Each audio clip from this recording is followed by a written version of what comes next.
ไม่ใช่พรเราคิดเองท้าวเวสสุวรรณได้ถวายพระพุทธเจ้าไว้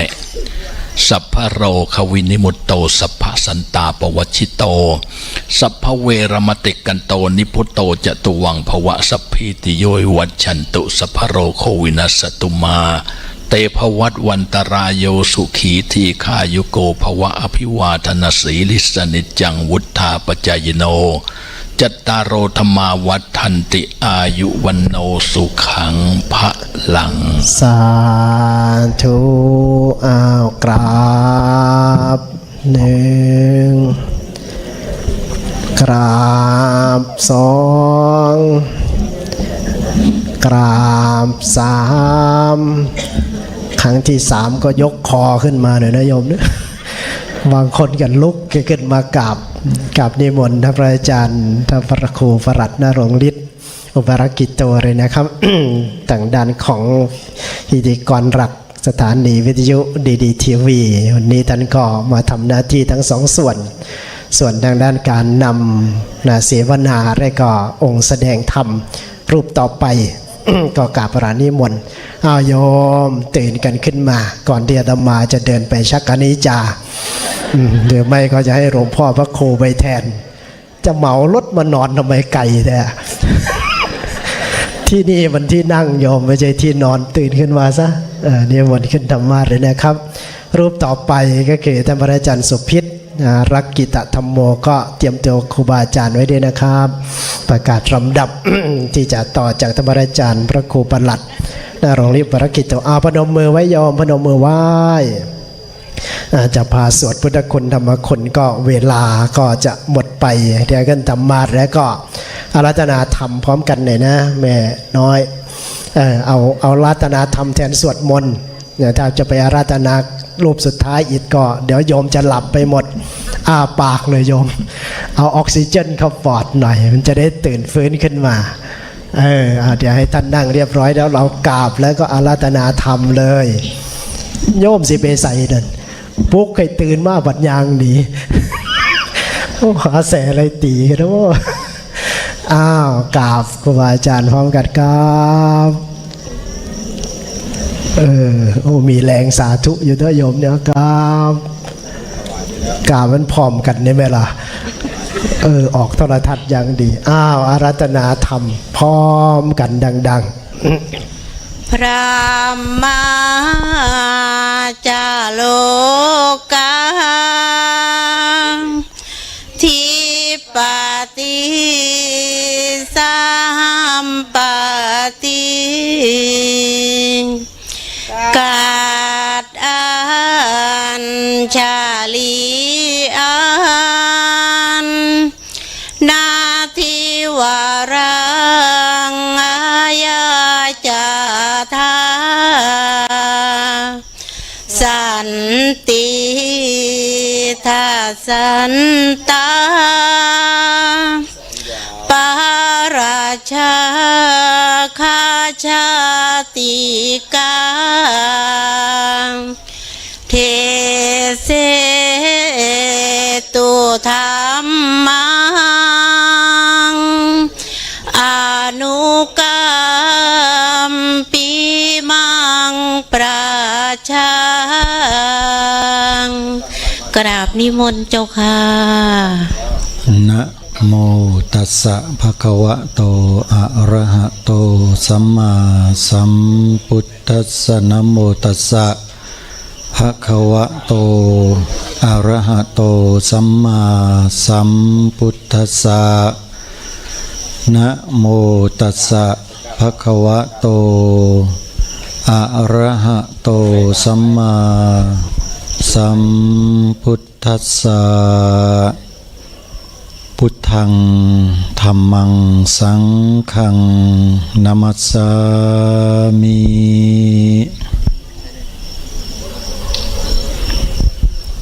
ขอกราบถวายความเคารพพ่อแม่ครูบาอาจารย์พระเถรานุเถระขอกราบสวัสดีเพื่อนสหธรรมิกทุกๆรูปแล้วก็ขอเจริญพรญาติโยมสาธุชนพุทธบริษัท ผู้มีจิตใจอันมั่นคงในพระรัตนตรัยทุกท่านทุกคนณโอกาสบัดนี้ขอเจริญพรนั่งให้สบายนะโยมนะพออาจารย์สอนเพชรจะไปบางสุกุลตื่นกันหมดเลยช่วงเวลาไม่ถึง1 ชั่วโมงอาตมาภาพจะรักษาเวลานะโยมจะจบลงที่0 นาฬิกาหรือ24 นาฬิกา 15 นาทีมัน24ไปแล้วเนี่ยเนาะตี 1 15 นาทีขออภัยนะฮะก็เจอกันในรายการวิทยุก็เจอกันนะโยมเนาะรายการคดีโลกคดีธรรมใครไม่เคยเห็นคนพูดจัดรายการคดีโลกคดีธรรมทางสถานีวิทยุวัดอารามมงคลวัดศรีอุดมวงศ์วัดป่าจริยธรรมวัดฝายหินวัดหนองกายวัดสามชุกวัดบ้านปลาคูนออกอยู่หลายคลื่นอยู่เหมือนกันวันนี้อาตมาภาพมาแล้วโยมรายการคดีโลกคดีธรรมหลายท่านหลายคนอาจจะมีข้อสงสัยหรืออาจจะมองว่าอาตมาภาพรายการนี้ทำไมพูดแต่เรื่องเดียวซ้ำๆซักๆอยู่เนาะโยมนะอาจจะเชยไปแล้วมั้งนะจริงๆอาตมาภาพจะแสดงธรรมเหมือนอย่างที่ครูบาอาจารย์แสดงหลายๆรูปนะก็สามารถแสดงได้เพราะว่าความรู้ในทางธรรมก็พอที่จะไปวัดไปวาได้นะโยมพูดถึงตามภาษาชาวบ้านก็เรียนพระอภิธรรมมานะปรมัตถสัจจะสมมุติสัจจะสมมุติบัญญัติปรมัตถบัญญัติรูปนามขันธ์ห้าต่างๆเหล่านี้จริงๆแล้วชีวิตเราทั้งชีวิตนี่ก็คือธรรมะทั้งหมดตั้งแต่ปลายผมไปถึงปลายเท้านั่นนะโยมคือธรรมะทั้งหมดพระพุทธเจ้ามิได้แสดงอื่นใดนอกจากรูปนามขันธ์ห้าเท่านั้นไม่ใช่เรื่องอื่นไกลทีนี้มนุษย์เราเองเนี่ยเกิดมาแล้วมันมีตาหูจมูกลิ้นกายแล้วก็ใจมันทำงานร่วมกันอยู่ทำงานร่วมกันด้วยอำนาจของอะไรครูบาอาจารย์ท่านก็ได้แสดงได้กล่าวให้พวกเราได้รับรู้ไปแล้วว่า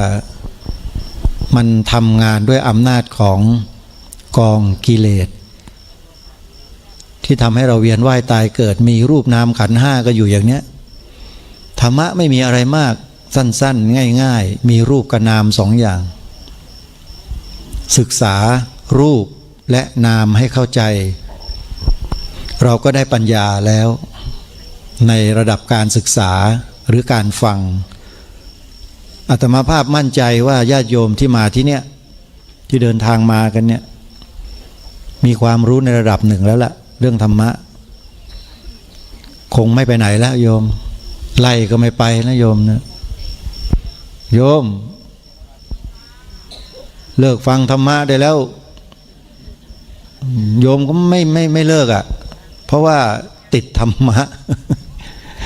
จะบอกว่าเสพธรรมะจนติดเหมือนยาเสพติดก็ไม่ผิดนะโยมอาตมานี่ก็ติดเหมือนกัน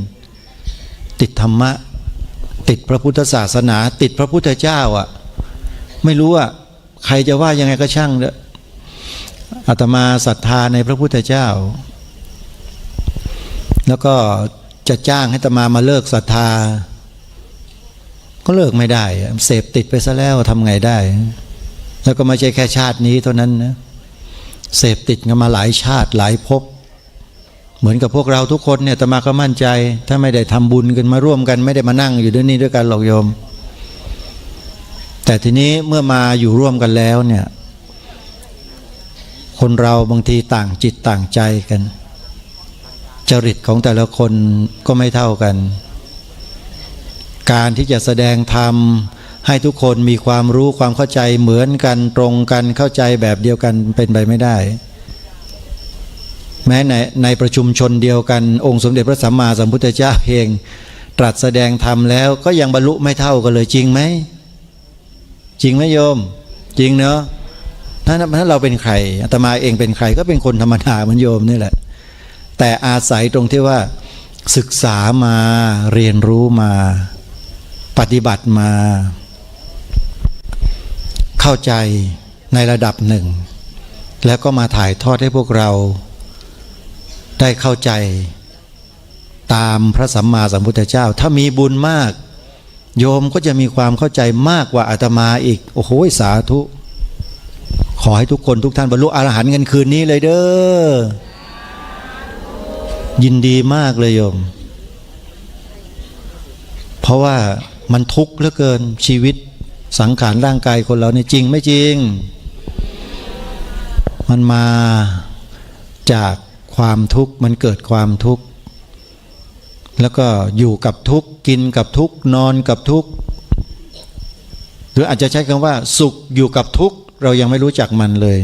บางคนนะหรือหลายๆคนในโลกใบนี้อยู่กับกองทุกข์แต่ไม่รู้จักทุกข์เมื่อไม่รู้จักทุกข์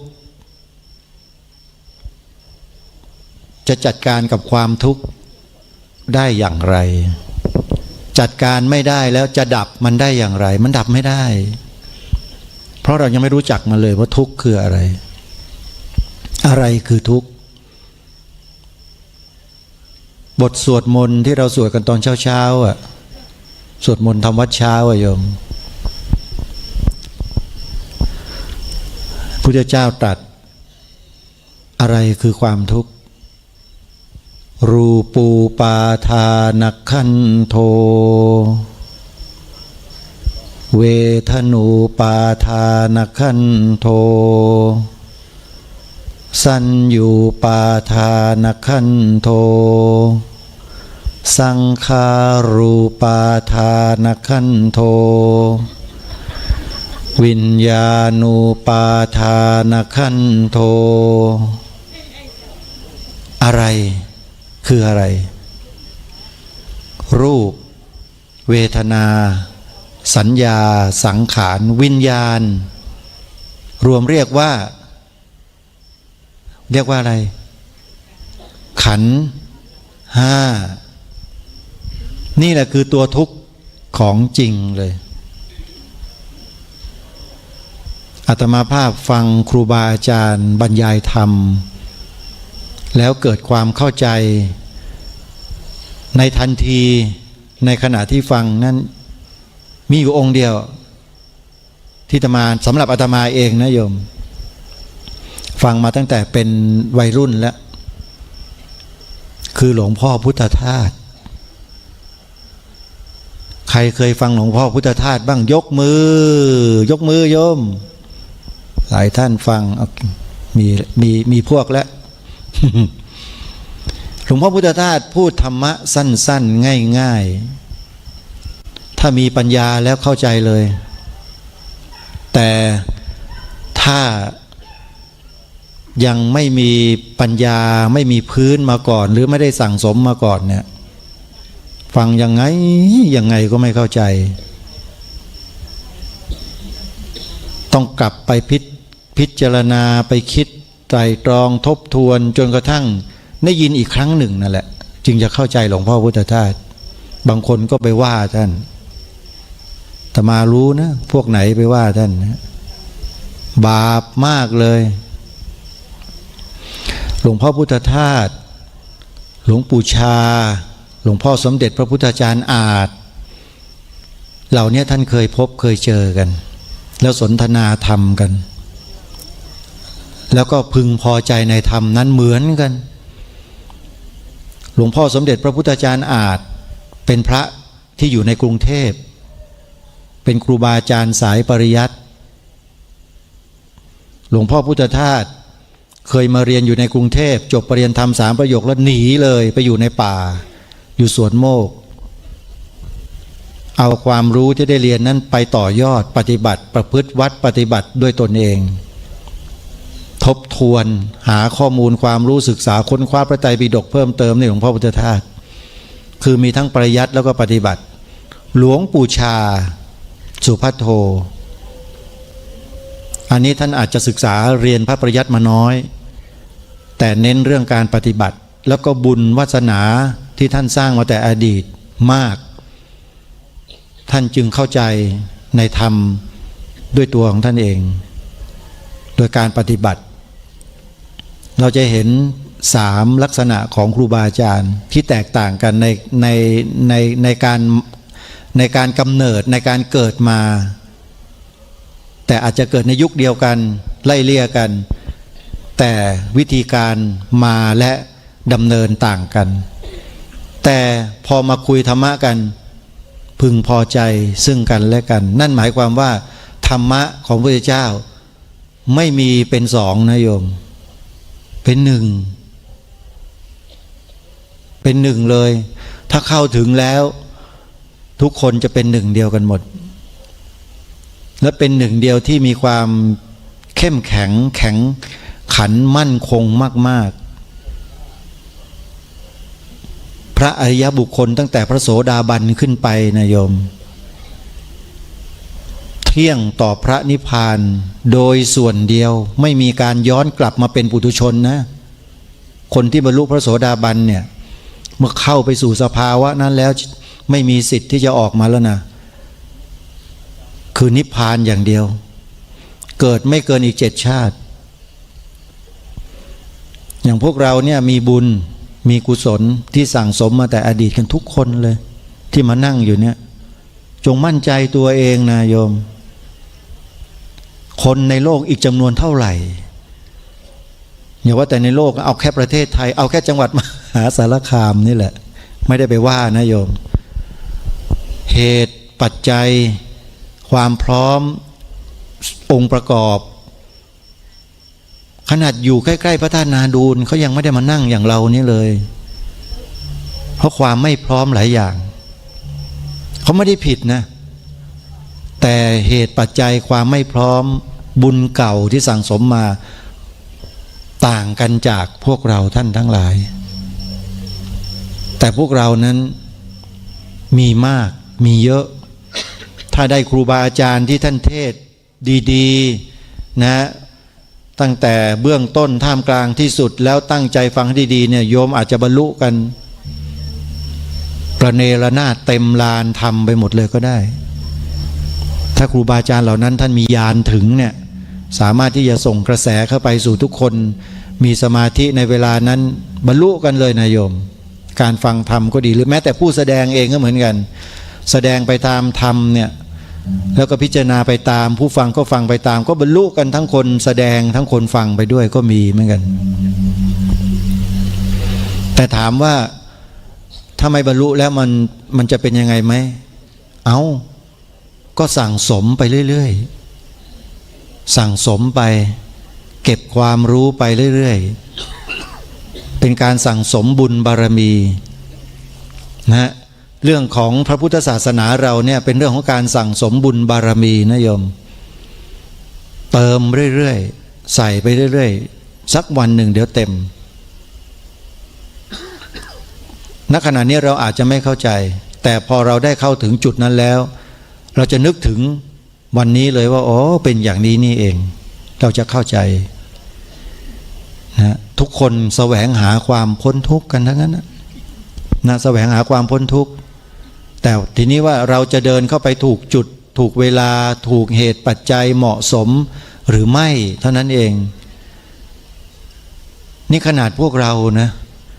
ที่มานั่งตากน้ำค้างตากลมตากอากาศหนาวเหน็บมาฟังธรรมกันเนี่ยเรายังยากลำบากในการที่จะเข้าถึงธรรมขนาดนี้จะป่วยกล่าวไปใหญ่กับคนที่อยู่ข้างนอกหาเช้ากินค่ำทั้งเต้นกินรำกินทั้งสุจริตทั้งทุจริตมีมากมายหลากหลายในโลกใบนี้ไม่หนักกว่าพวกเราหรือลองคิดดูให้ดีข้อนี้พวกเราเนี่ยถือว่าโชคดีที่สุดแล้วนะโยมนะที่ได้มีโอกาสเข้ามาสู่แนวทางและเส้นทางเหล่านี้แต่เราจะรักษาแนวนี้ไว้ได้ยาวนานแค่ไหนอันนี้แหละ เราจะสามารถยืนพื้นในสภาวะอย่างเนี้ยของพวกเราไว้ได้นานแค่ไหนแล้วจะหลุดลอยไปจากชีวิตเราหรือไม่มีโอกาสนะจะบอกให้มีโอกาสนะถ้าหากไม่รักษาไว้เนี่ยหลุดจากความดีไปง่ายๆเลยนะทำเป็นเล่นไปนะโยมแล้วมันหลุดไปแล้วบางทีบางคนกู่ไม่กลับเลยก็มีเหมือนกันไปเลยฮะออกนอกลู่นอกทางไปเลยขนาดที่เดินมาดีๆอย่างเงี้ยเขาเรียกว่าประมาทกับชีวิตเพราะนั้นญาติโยมอย่าประมาทกันนะโยมนะเสร็จจากงานพระธาตุนาดูลนี่แล้วก็ยังมีงานวันนัดพบผู้ใฝ่ธรรมรอเราอยู่นะโยมนะมีโอกาสมีลมหายใจอยู่เนี่ยขนขวายไว้เถอะอาตมาก็จะไปเหมือนกันนะก็จะไปมีภาระมีกิจมีหน้าที่อย่างไรก็เมื่อครูบาอาจารย์ปรารภแล้วก็ต้องไปนะแล้วก็อาตมาก็เชื่อว่าญาติโยมที่เนี่ยก็ต้องมีไปแน่นอนนะส่วนท่านไหนที่ไม่ได้ไปด้วยเหตุด้วยผลอะไรก็แล้วแต่อันนี้โยมก็พิจารณากันเองนะเพราะเวลาของเราเนี่ยมันเหลือน้อยแล้วโยมเหลือน้อยจริง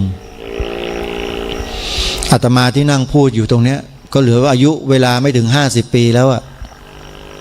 ไม่ถึง30 ปีแล้วกันไม่อยากอยู่เยอะก็หมดเวลาแล้วอะเพราะฉะนั้นอะไรที่เป็นเหตุเป็นปัจจัยที่เราจะสั่งสมคุณงามความดีบุญกุศลบารมีได้ก็จะทำสิ่งนั้นไปอย่างที่เรียกว่าไม่หยุดจะเดินช้าเดินเร็วจะก้าวจะวิ่งจะกระโดดก็แล้วแต่จังหวะโอกาสเวลาที่เราจะสามารถไขว่คว้ามาได้ต้องรีบไขว่คว้าสร้างคุณงามความดีสั่งสมบุญกุศลกันไว้เถอะแล้วยิ่งโลกในปัจจุบันนี้นะเทคโนโลยีล้ำสมัยด้วยอันตรายมากโยมกำลังหึมกันอยู่ทางตะวันออกกลางเนี่ยเห็นใครเขาวิเคราะห์สถานการณ์กันว่ามันจะเกิดสงครามโลกครั้งที่3กลัวไหมโยมสงครามโลกครั้งที่3กลัวไหมกลัวทุกคนกลัวมันอยากให้เกิดหรอกเกิดแล้วมันเดือดร้อนไม่เกิดในประเทศเราก็จริงแต่เกิดประเทศไหนก็ตามถ้าเป็นสงครามโลกแล้วเดือดร้อนหมดทั้งโลกนะไม่อยากให้เกิดหรอกแต่ถ้ามันเกิดแล้วมันหลีกเลี่ยงไม่ได้มันก็ต้องเกิดนะโยมมีคนเคยถามไอน์สไตน์อัลเบิร์ตไอน์สไตน์นะนักวิทยาศาสตร์ระดับโลกถามถึงสงครามโลกครั้งที่3มันจะเกิดไหมไอน์สไตน์ตอบว่ายังไงรู้ไหมฉันไม่รู้เราเกิดไม่เกิดแต่ฉันรู้อย่างเดียวว่าสงครามโลกครั้งที่4ถ้าจะเกิดขึ้นเนี่ยมนุษย์ไม่ได้ใช้อาวุธแบบสมัยสงครามโลกครั้งที่3หรอกแต่จะใช้ไม้ใช้ก้อนหินลบกันว่าอย่างนั้นโยมลองคิดดูที่มันคืออะไรเข้าใจไหมเนี่ยโยม มีคนถามอัลเบิร์ตไอน์สไตน์ว่าสงครามโลกครั้งที่3จะเกิดไหมอัลเบิร์ตไอน์สไตน์ไม่ตอบว่าจะเกิดหรือไม่เกิดแต่จะตอบว่าฉันตอบได้อย่างเดียวว่าสงครามโลกครั้งที่4มนุษย์จะไม่มีอาวุธที่จะมาฆ่ากันเหมือนสงครามโลกครั้งที่3แต่จะใช้ก้อนอิฐกับท่อนไม้ลบกันนั่นก็หมายความว่า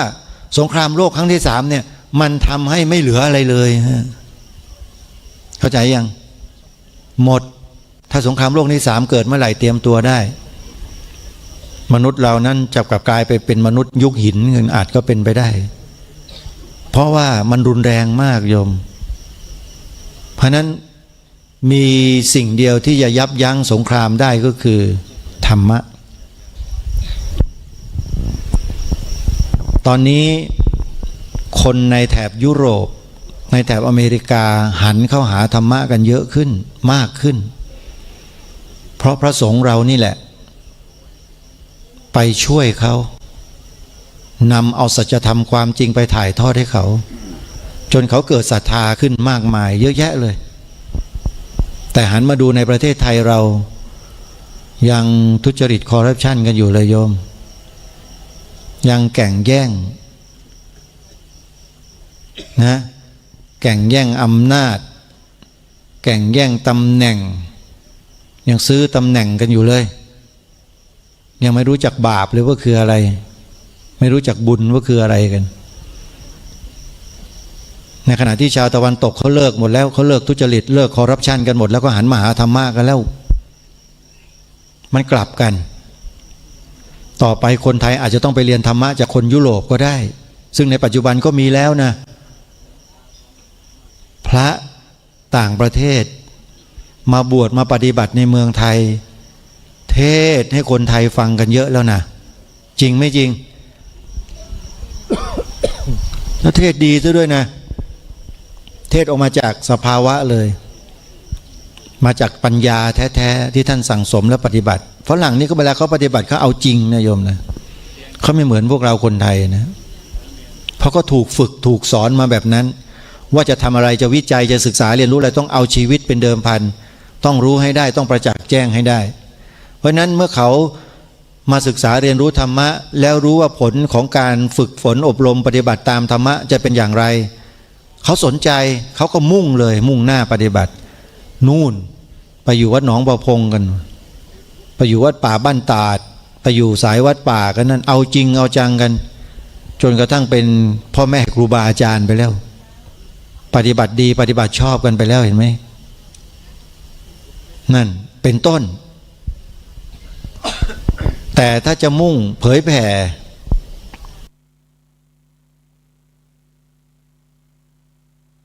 ปริยัติแล้วก็ปฏิบัติควบคู่ไปด้วยเหมือนอย่างหลวงพ่อเจ้าพระคุณสมเด็จพระพุทธจารย์อาสภามหาเถระที่อาตมาภาพเอ่ยนามท่านเมื่อสักครู่นี้ที่มีหลวงพ่อชามีหลวงพ่อสมเด็จมีพระหลวงพ่อพุทธทาสอย่างหลวงพ่อสมเด็จอย่างเนี้ยท่านจบเรียนทำ8ประโยคแล้วก็เก่งชำนิชำนาญในการแปลในการแสดงธรรมถึงขนาดว่าได้รับการแต่งตั้งให้เป็นคณาจารย์เอกฝ่ายคันธะธุระแห่งสังฆมณฑลไทยในยุคนั้นนะโยมไม่ธรรมดานะหลวงพ่อสมเด็จเนี่ยเก่งมากแต่ท่านรักเรื่องการปฏิบัติเรื่องวิปัสสนาธุระจึงส่งลูกศิษย์ไปศึกษาเล่าเรียนวิปัสสนาธุระจากประเทศพม่ากลับมาเผยแพร่จนเป็นที่ยอมรับกันไปทั่วทั้งโลกแล้วตอนนี้เรื่องสติปัฏฐาน4เกิดขึ้นจากผลการศึกษาพระปริยัติธรรมโดยตรงฮะต้องยอมรับนะว่าพระปริยัติศึกษานั้น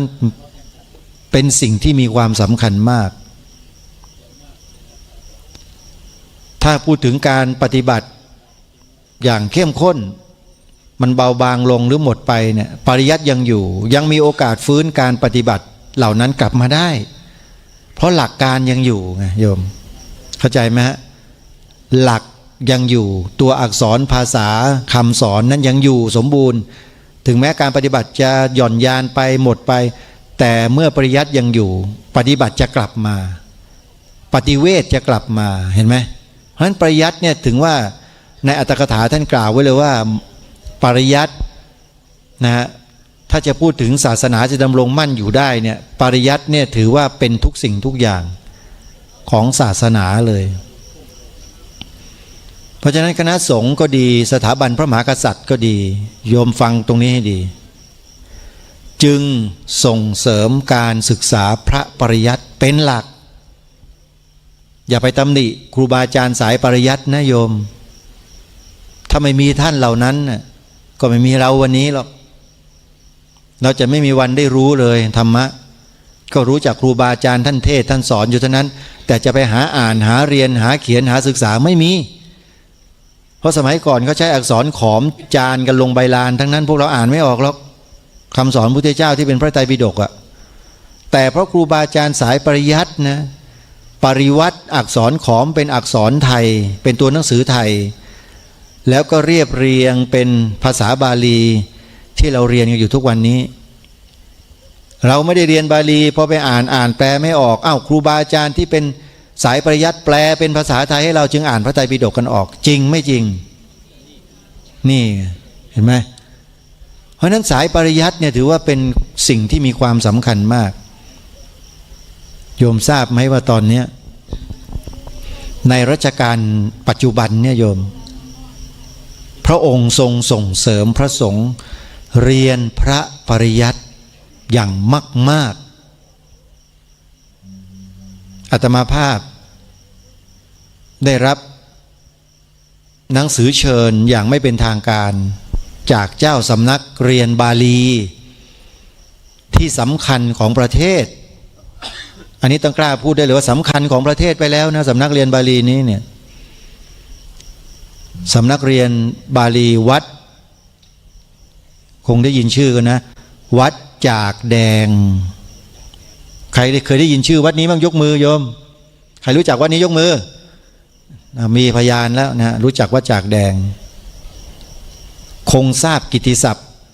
เป็นอย่างดีนะว่าวัดจากแดงนี้เป็นวัดที่มีปรมาจารย์สายบาลีอยู่ที่นั่นที่ชื่อว่าเจ้าคุณพระราชวชรบัณฑิตเป็นสมณศักดิ์ของท่านหรือพระอาจารย์มหาประนอมธรรมาลังการโรรูปนี้ขอบอกว่าสามารถที่จะพาพระไปสวดสาธยายบาลีเรียกฝนได้นะโยมเคยได้ยินใช่ไหมโยมที่ยกมือเมื่อกี้เนี่ย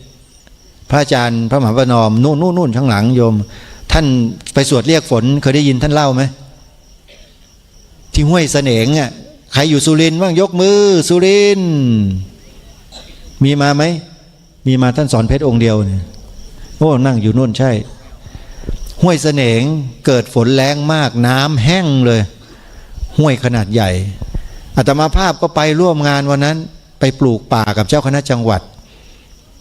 เพราะท่านแนะนำว่าให้พระสงฆ์ให้ญาติโยมบาโสปัจจิกาเนี่ยไปปลูกป่าปลูกต้นไม้แล้วเอาน้ำไปทำบุญแล้วถือศีล5พอปลูกเสร็จวันต่อมาท่านพระเจ้าคุณพระมหาประนอมเนี่ยก็พาพระไปสาธยายพระบาลีท่านบอกว่าสาธยายแค่เพียงครึ่งชั่วโมงฝนเทลงมาจากไหนก็ไม่รู้โอ้ภาษาบาลีนี่ศักดิ์สิทธิ์มากเลยโยมฉะนั้นการสวดมนต์เป็นภาษาบาลีนี่อย่าทำเป็นดูถูกนะไม่ได้นะอาตมาภาพเนี่ยเป็นคนที่ไม่ค่อยชอบสวดมนต์เท่าไหร่หรอกแต่พอฟังท่านเจ้าคุณประนอมพูดครูบาอาจารย์ท่านพูดเรื่องพวกนี้ของดีอยู่กับเราแท้ๆทำไมเราจึงไม่สาธยายก็เลยหันมาสวดมนต์มากขึ้นเพิ่มขึ้น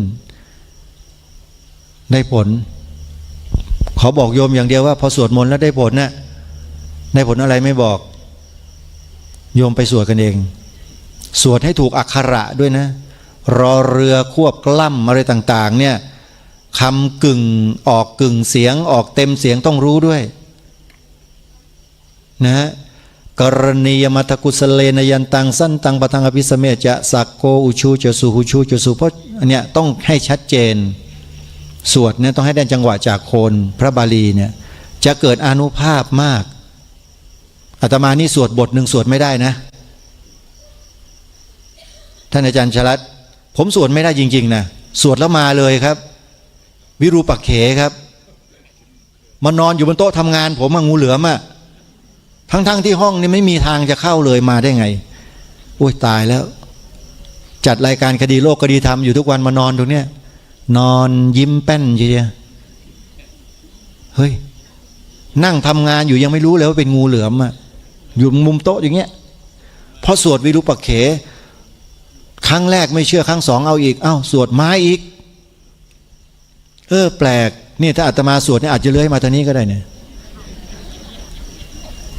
จริงๆนะโยมไม่ได้พูดโกหกนะเมื่อกี้ครูบาอาจารย์ที่ท่านเทศน์เมื่อองค์เมื่อสักครู่นี้อาตมาฟังอยู่ท่านได้สื่อได้อะไรต่างๆถามต่างๆเนี่ยเรื่องจริงนะอาตมาเชื่อเรื่องพวกนี้โยม มีจริงๆนะแต่เราสื่อไม่ได้เท่านั้นเอง แต่ครูบาอาจารย์หลายๆรูปท่านสื่อได้เนี่ยอย่างท่านพระอาจารย์ชลัดเนี่ยที่กำลังถ่ายวิดีโออาตมาอยู่เนี่ยองค์นี้ก็ไม่ธรรมดานะนี่ไม่เชื่อลงไปวัดถ้ำแฝดดูสิจะไปเห็นอะไรเยอะแยะเลยตอนเนี้ยนะสร้างด้วยนิมิตเพราะการสวดมนต์สาธยายมนต์นี่แหละอาตมาเชื่อโยมอาตมานี่ก็กึ่งนะกึ่งสายมูเหมือนกันนะโยมไม่ธรรมดานะเนี่ยแต่ไม่แสดงออกเท่านั้นเองแต่มีของดีอยู่เนี่ยได้มาพร้อมกับท่านพระอาจารย์ชลัดเลยเนี่ยรับมากับมือเลยเชียวแล้วองค์ที่ถวายมานี่ก็มรณภาพไปแล้วด้วยเป็นเจ้าสำนักพิพิธภัณฑ์เหล็กไหลที่ใหญ่ที่สุดในประเทศไทยอยู่ที่ตำบลโพรงมะเดื่ออำเภอเมืองจังหวัดนครปฐมเนี่ยอยู่นครปฐมนี่เอง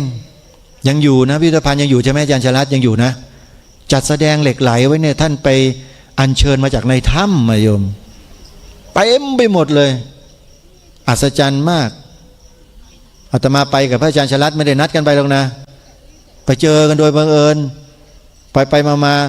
ท่านพระอาจารย์สมพรรูปที่มรณภาพไปเนี่ยพาอาตมาชมพิพิธภัณฑ์เหล็กไหลรอบพิพิธภัณฑ์หมดเลยพอลงมาก็ท่านก็ไปหยิบรูปประคำพร้อมกับพระยอดขุนพลทำด้วยเหล็กไหลเนี่ยแล้วก็ฝังเหล็กไหลเต็มไปหมดเลยมาถวายให้พระอาจารย์ชลัดเส้นเนี่ยอาตมาเส้นหนึ่งโยมไม่ต้องไปขอนะมีเส้นเดียวให้ไม่ได้ครูบาอาจารย์ให้มาตอนนี้กำลังจะแข่งกับอาจารย์ชลัดอยู่เนี่ยว่าใครจะขลังกว่ากันอยู่ เรื่องแบบนี้เป็นเรื่องที่ถ้าเราไม่ถึงเราอย่าบอกว่าปฏิเสธว่าไม่มีไม่ได้นะโยมอาตมานี่ทดสอบจนไม่กล้าสวดแล้ววิรูปักเขหิเมเมตังเนี่ยมาเชียวไม่เอาแล้วที่สวนป่าสามัคคีธรรมอาตมานี่ก็มีอยู่นะมีญาติโยมเขาเข้าไปจะไปตัดไม้หรือจะไปเก็บอะไรไม่รู้อะไปเจองูตัวเท่าขาเนี่ยชูขึ้นไปสูงกว่าสุดมือยังไม่ถึงเลยอะตัวใหญ่มากเห็นมา3 คนแล้วอะอาตมาไม่เชื่อได้ยังไงแล้วมันมีจริงๆอะโยมนะสูงเลยชูคอเข้าไปสูงกว่าคนชูมืออีกอะแต่อาตมายังไม่เคยเจอเท่านั้นเองแต่ถ้าสวดวิรูปักเขก็อาจจะได้เจอก็ได้โยมอยากจะไปทดสอบกับอาตมาไหมเล่าไปสวนป่านะปลายปีหน้าเนี่ยปลายปีเนี้ยว่าจะจัดปฏิบัติธรรมสักครั้งหนึ่งพระอาจารย์ชลัดทางสอนเพชรนะดีไหมโยมแล้วก็ไปนั่งสวดวิรูปักเขกันเนาะใครไปปลูกป่าที่สวนป่าสามัคคีธรรมบ้างเนี่ยใครไปมั่งยกมือหน่อยโยมใครไปมามั่งอาจารย์ชลัดนี่นำไปอาจารย์สอนเพชรรูปเดียวเนี่ยไม่ยอมไปอาจารย์พระครูดมก็พาคณะญาติโยมไปจังหวัดเลยพาแม่ตะเคียนไปเพียบเนี่ยถามพระครูดูสินำเอาต้นตะเคียนต้นเล็กๆไปประมาณสัก100 กว่าต้นพอขับรถมาได้ช่วงดึกๆหน่อยรถเอียงไปเอียงมาเหมือนกับคนนั่งเป็น100 คนว่างั้นนี่เรื่องจริงนะโยม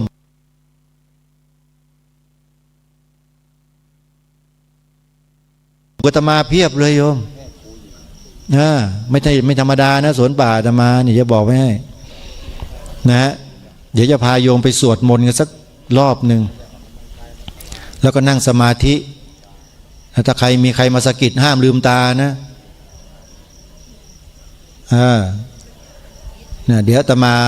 ให้ต่อให้พระอาจารย์ชลัดไปก่อนสวดมนต์ไปก่อนเดี๋ยวอาตมาจะสวดทีหลังดังกว่านะเรื่องแบบนี้เป็นเรื่องที่พุทธเจ้าเนี่ยตรัสรู้หมดทุกอย่างสิ่งที่เราคุยพูดกันมาเนี่ยเรื่องจิตเรื่องวิญญาณเรื่องแฝงเรื่องสิงสู่เรื่องอะไรต่ออะไรพวกนี้โยมพระพุทธเจ้านี่ทรงรู้ทุกสิ่งทุกอย่างจริงๆรู้หมดแต่ไม่มาตรัสแสดงพวกเราท่านเองไม่มาตรัสแสดงแก่พวกเราทำไมประโยชน์มันน้อยมันได้แต่ความตื่นเต้น ความเร้าใจนะมันได้แต่อะไรกันมันเป็นเปลือกนอกทั้งหมดแต่ถามว่ามีประโยชน์ไหมมีฮะต้นไม้เนี่ยโยมต้นไม้ใหญ่ๆเนี่ยมันจะมีเปลือก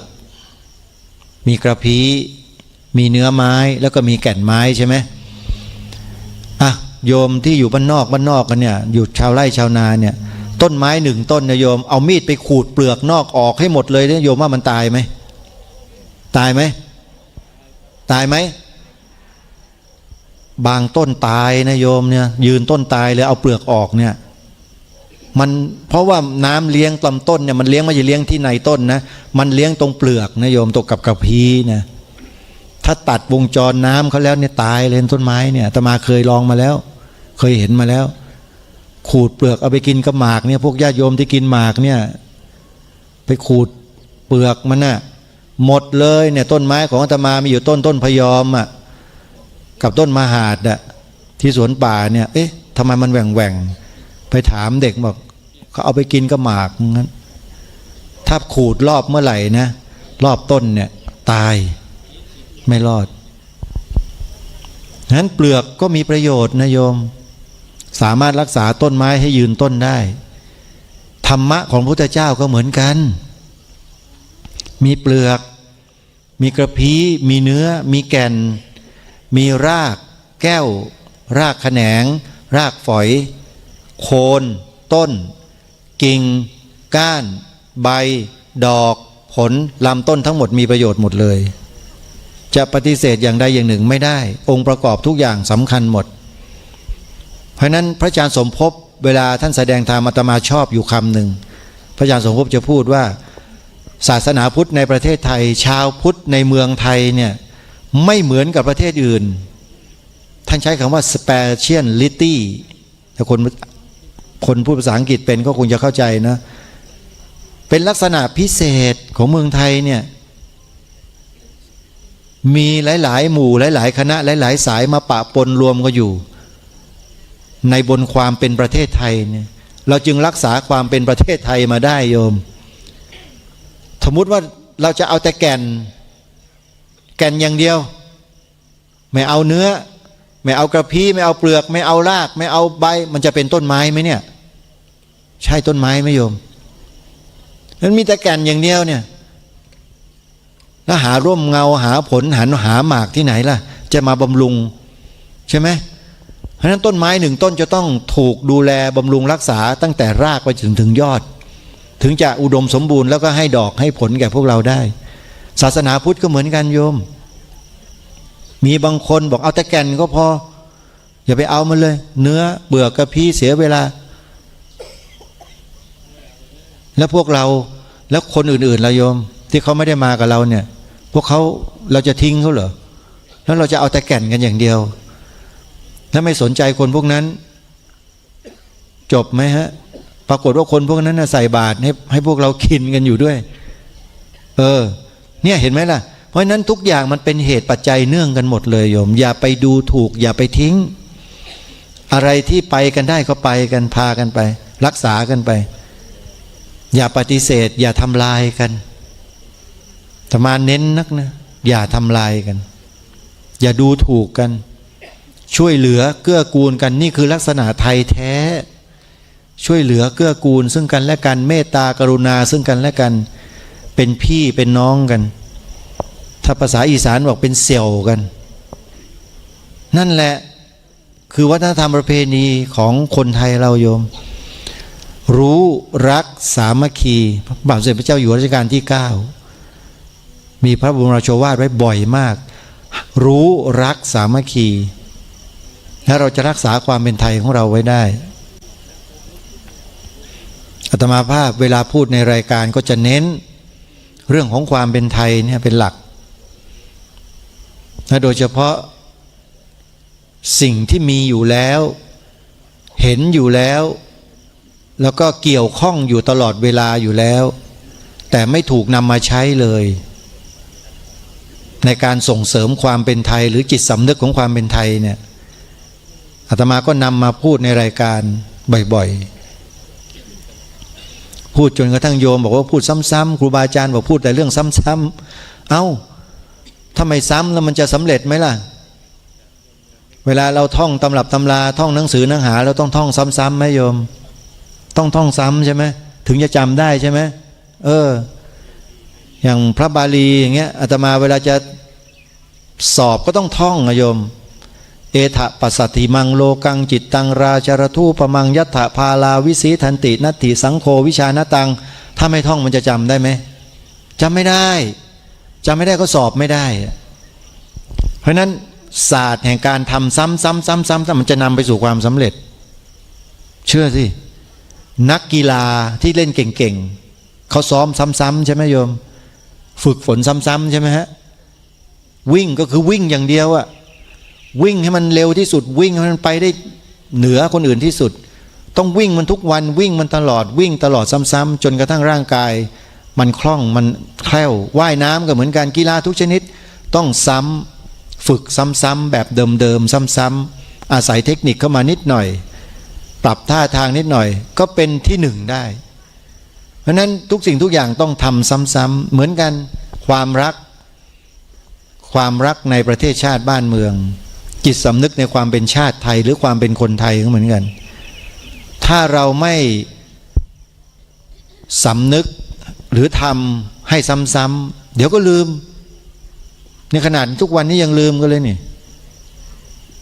ถ้ามาพูดในรายการคดีโลกคดีธรรมไปบอกเดี๋ยวมาเทศถ้าได้มีโอกาสขึ้นเทศจะถามโยมที่พระธาตุนาดูลวันนี้